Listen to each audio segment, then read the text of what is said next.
Welcome to another colossal episode of Tommy Rust, where I rust-proof a Jaguar XF.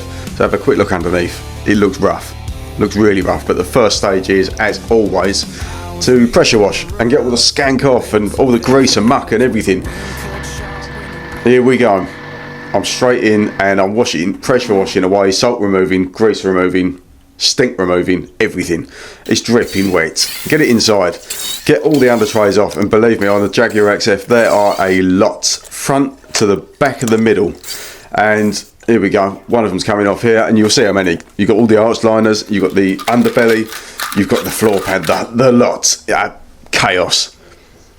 So the general condition of the car on these, they're always fine at the front until you get towards the back where it's exposed, and they rot to death. Absolutely rot to death. And you'll find on the inside of the front arches that everything's stamped with a Ford logo. These little foam parts you want to just bin off. All they do is collect moisture and muck, and then just hold it against the metal and make an absolute nightmare. Oh yeah, they're in the front as well. These are a little bit better, they're going easier. That one needs to come out. Look at the mud held in there.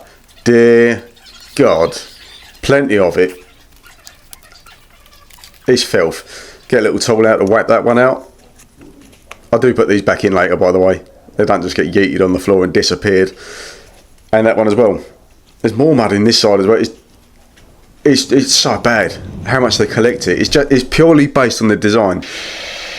Let's give this one a blowy. So go and get it all dry, get all the water off of it, get all the dirt, the muck, everything out of the system. Completely go down round with a wire brush and remove all the skank. There's plenty of it on the floor. 3.8 kilos of it. So this is how we're looking now once it's dry and all the mud is off and it's decaked. It's reasonable. As you can see, like I said, it's rotting towards the back. It's so exposed and just wants it almost. And that's very typical. Beautiful looking car on the top, but underside, honking. Absolutely honking, and they all come in this way. So this is now after we've been over with a few preparation tools, and we're back to a decent surface, so we can rust convert it.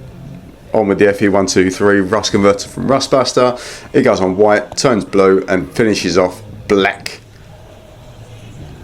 as you can see here. And that's the whole vehicle, underside, arches, everything done. And this will leave an absolutely perfect surface. As for the rest of this, you're going to have to wait until tomorrow until we upload the next video. You will need to tune in. Oh look, and as if by magic, it's tomorrow already. Back with Tommy Rust on this Jaguar XF. So I'm just having a quick look around in the morning, see how it's converted after the rust converter. Let's get it lifted right up. And you can see it's all black there now instead of rusty, and all the cavity wax has been done. So that's inside. You can see it looks like caramel spooge. It is a little bit messy, but I've tried to absolutely nail it and get plenty in that cavity, so there's no chance of any rot coming from the inside out. And it's just a case of having a little wipe down after this. So I want to get plenty in there, let it penetrate, let it sit, let it creep into all the seams and everything. Little wipey. Oh my days. So let's give this whole thing a good wipe down. Make sure we get all of that cavity wax off of the external, because the protective wax we put over the top of that doesn't like to sit on top of the cavity wax.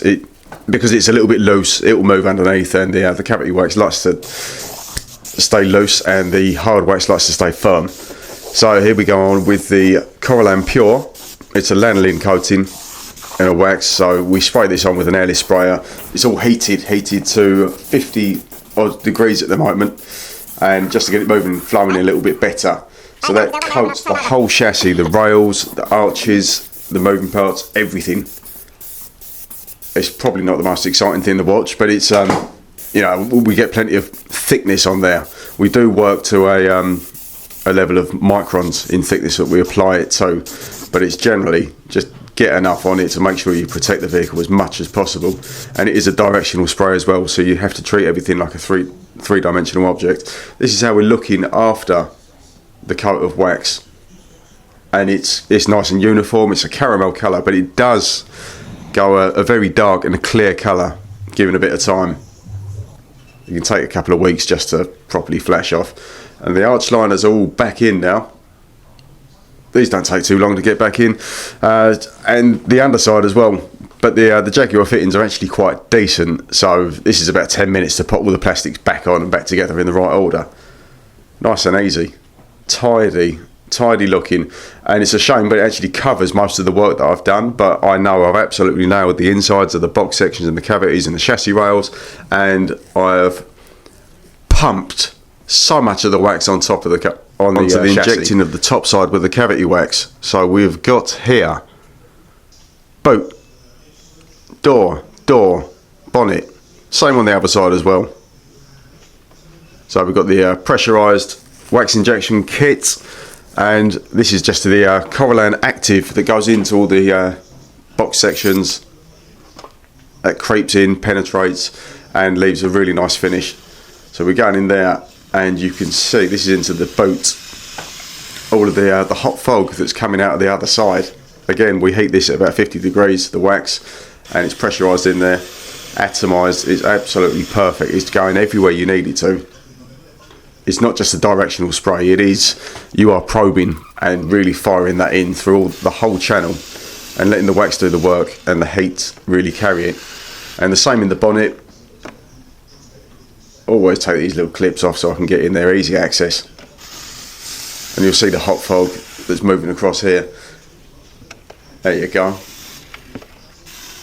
Plenty of that in there. There's absolutely no point in being stingy with this. You want to get loads of it in, and you can see it wafting around, and there's the fog.